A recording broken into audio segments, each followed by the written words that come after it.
The first thing Ethan noticed wasn't the little girl's voice.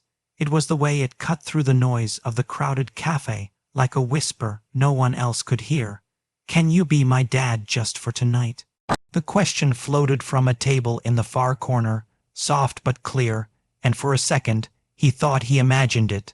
CO didn't have conversations like that in their day, but when he turned, when his eyes fell on the speaker, his world stopped.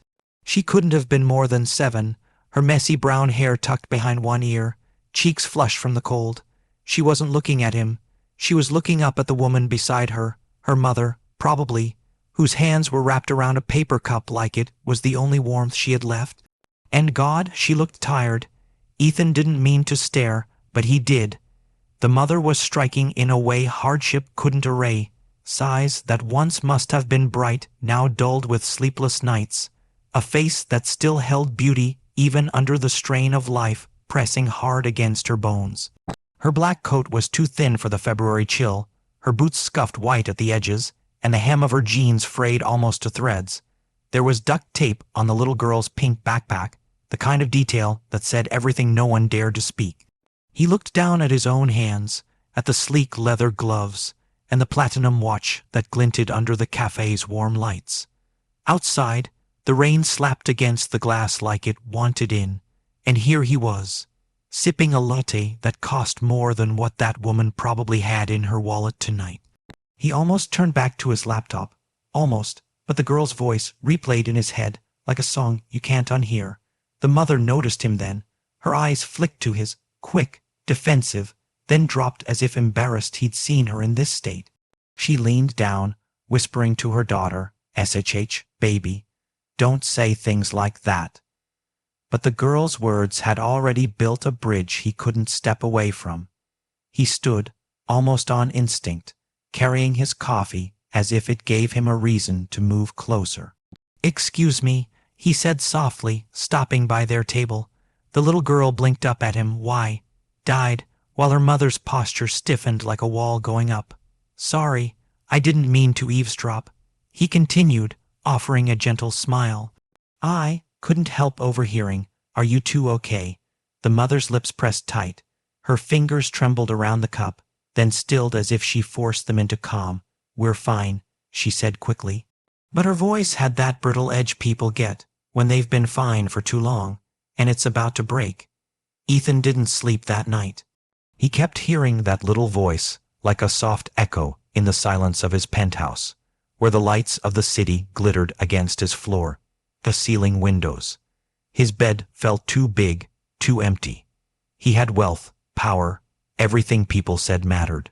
But tonight, none of it felt like enough, because somewhere out there, a little girl asked a stranger to be her dad, and he walked away without an answer. By morning, the rain had cleared, but the sky still carried that gray heaviness that matched the weight in his chest. He didn't know why he drove to the cafe again. Habit, maybe, or hope.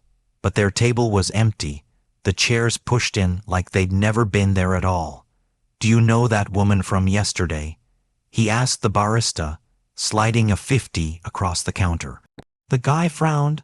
"Comes in sometimes, pays in coins, never stays long." He scribbled an address from an old delivery note. Just a street name, nothing else. Ethan took it like a lifeline. The building was worse than he imagined. Peeling paint, broken mailboxes, a stairwell that smelled of damp and hopelessness. He climbed 2 flights before finding the door with an eviction notice curling at the edges, just like Harper said. He knocked softly, no answer, then faintly the shuffle of feet. The door cracked open, and there she was, framed in the dim hallway light, hair pulled back in a loose knot, shadows under her eyes. "Ethan." Her voice held both surprise and warning. "I just wanted to make sure you're okay," he said gently. She stepped out, closing the door behind her like she didn't want him to see inside. Her coat was buttoned wrong, her hands bare and pink from cold. "You shouldn't be here, maybe not," he admitted, "but I couldn't stop thinking about you, about Leela." At the mention of her daughter, something in her eyes softened, then hardened again. "We're fine," she repeated, but it sounded emptier than yesterday. He glanced past her shoulder. Through the narrow gap, he caught a glimpse of a flickering bulb, a blanket on the floor, and a fridge door hanging open with nothing but a jar inside. His chest tightened. "Harper, you're not fine." She swallowed, chin trembling, and looked away like the words scraped her raw. "I don't need pity." "This isn't pity," he said quietly. "It's humanity." For a long moment she didn't speak. Then the door creaked, and a small voice piped up from inside. "Mommy, who's there?" Leela appeared in the gap, wearing an oversized sweatshirt that nearly swallowed her tiny frame, holes at the sleeves where her thumbs peeked through.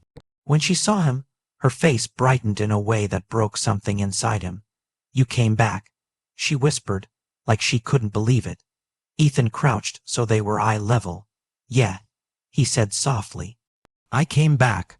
Harper's throat worked as she watched the exchange. She wanted to push him away, keep her walls high, but the truth was crumbling in her posture, in the way her shoulders sagged like she'd been carrying the world too long. "Please," he said, his voice low enough that only she heard. "Let me help. Just a meal, groceries, whatever you need." Her eyes glistened, lashes trembling, but pride was a hard habit to break. "And then what? You go back to your perfect life, and we go back to this." He shook his head slowly. "Not if you let me stay." Something shifted then. Maybe it was the sound of Leila humming softly behind her, pretending not to listen. Maybe it was the ache of another night coming without heat or food. Harper's hand gripped the doorknob like a lifeline, then loosened. 10 minutes later, they were in his car, Leila pressed against the window, marveling at the leather seats, Harper sitting stiffly, her fingers knotted in her lap like ropes she couldn't untie. He didn't take them to his penthouse, not yet. He knew better than that. Instead, he drove to a small grocery store, handed Harper a cart and said, "Get everything you need." At first she refused, then she picked up bread, milk, a pack of eggs. Slowly the cart filled. Fresh fruit, cereal, even a box of cookies Leila hugged like treasure. At checkout, Harper's eyes darted to the total like she might faint. When Ethan swiped his card, she whispered, "Why are you doing this?" He looked at her, really looked, and said, "Because someone should have done it for me once." The words hung between them, heavy with something unspoken. Later, back at their apartment, he carried the bags in while Harper lit the stove for the first time in days. The smell of soup filled the tiny space, and for a moment it felt like home. Leila giggled as she dipped a cookie in milk, and Harper leaned against the counter, watching her daughter with a softness that stole Ethan's breath. As he turned to leave, Leila ran up and hugged his leg. "Thank you, Daddy," she whispered, so quiet he almost missed it. Harper's eyes shot up, tears shimmering, lips parting like she wanted to speak but couldn't.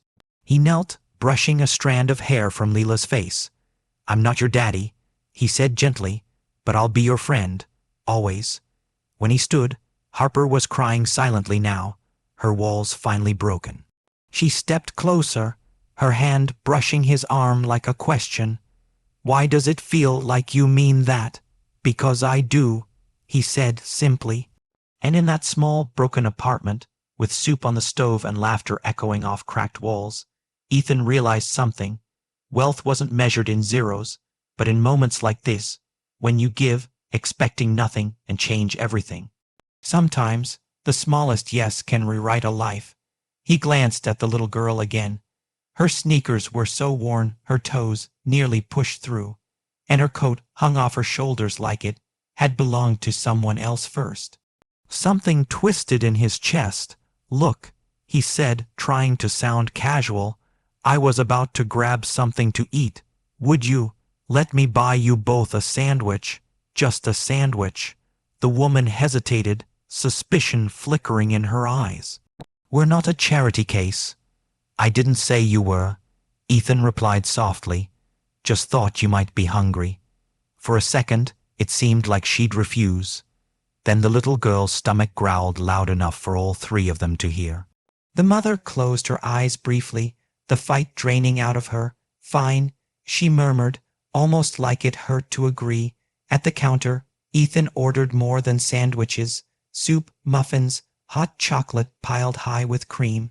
When he returned, the little girl's face lit up like the cafe's neon sign, but her mother kept her gaze low, cheeks flushed. As they ate, Ethan learned her name, Leela, and the mother, Harper.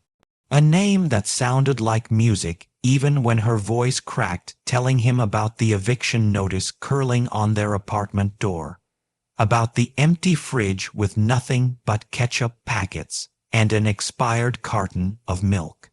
She didn't tell him everything, but he didn't need everything to see enough. So, where's her dad? The question slipped out before he could stop it.